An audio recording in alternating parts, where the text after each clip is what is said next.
Flora and Ulysses by Kate D. Camillo.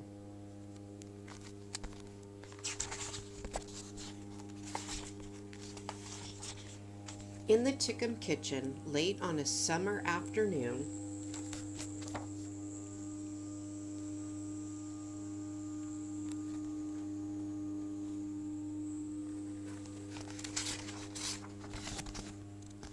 Happy birthday to you. What's this, Donald? This is your birthday present. It's a Ulysses Super Suction Multi-Terrain 2000X. Happy birthday. It's a vacuum cleaner. It's a Ulysses 2000X.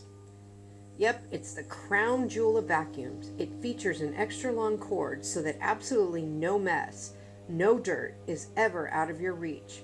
It's indoor, outdoor. It goes everywhere. It does everything.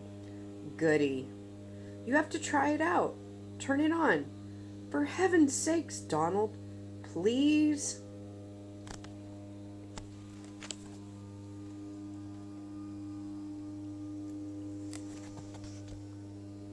Whoa! Hey now!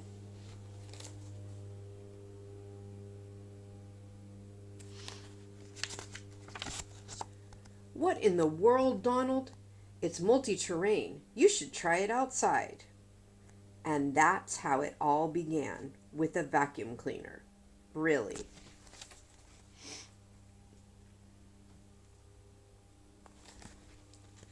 Chapter 1.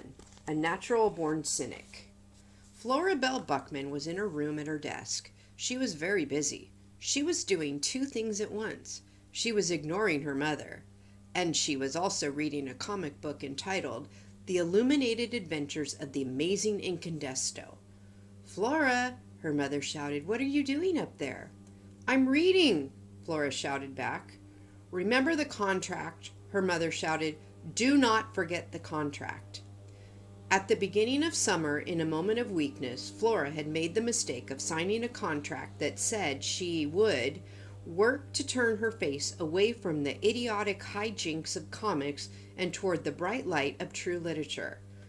Those were the exact words of the contract. They were her mother's words. Flora's mother was a writer. She was divorced, and she wrote romance novels.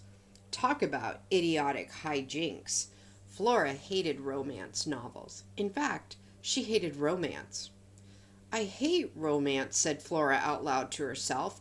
She liked the way the words sounded. She imagined them floating above her in a comic strip bubble. It was a comforting thing to have words hanging over her head, especially negative words about romance.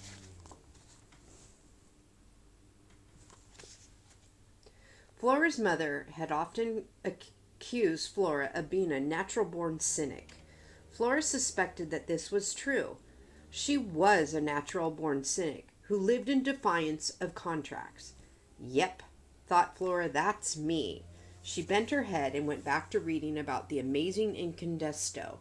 She was interrupted a few minutes later by a very loud noise. It sounded as if a jet plane had landed in the Tickham's backyard. What the heck? Said Flora. She got up from her desk and looked out the window and saw Mrs. Tickman running around the backyard with a shiny, oversized vacuum cleaner. It looked like she was vacuuming the yard. That can't be, thought Flora. Who vacuums their yard? Actually, it didn't look like Mrs. Tickham knew what she was doing. It was more like the vacuum cleaner was in charge, and the vacuum cleaner seemed to be out of its mind, or its engine, or something. A few bolts shy of a load, said Flora out loud. And then she saw that Mrs. Tickman and the vacuum cleaner were headed directly for a squirrel. Hey, now, said Flora. She banged on the window. Watch out, she shouted. You're going to vacuum up that squirrel. She said the words, and then she had a strange moment of seeing them, hanging them over her head. You're going to vacuum up that squirrel. There was just no predicting what kind of sentences you might say, thought Flora. For instance, who would ever think you would shout, You're going to vacuum up that squirrel? It didn't make any difference, though, what words she said. Flora was too far away, the vacuum cleaner was too loud, and also, clearly, it was bent on distraction. This malfeasance Must be stopped, said Flora in a deep and superheroic voice. This malfeasance must be stopped.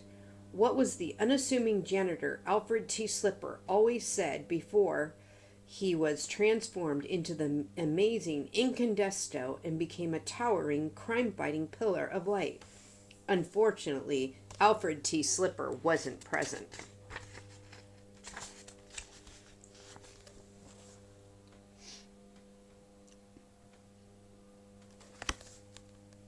Where was Incandesto when you needed him? Not that Flora really believed in superheroes, but still. She stood at the window and watched as the squirrel was vacuumed up. Poof! Flump! Holy bagoomba, said Flora.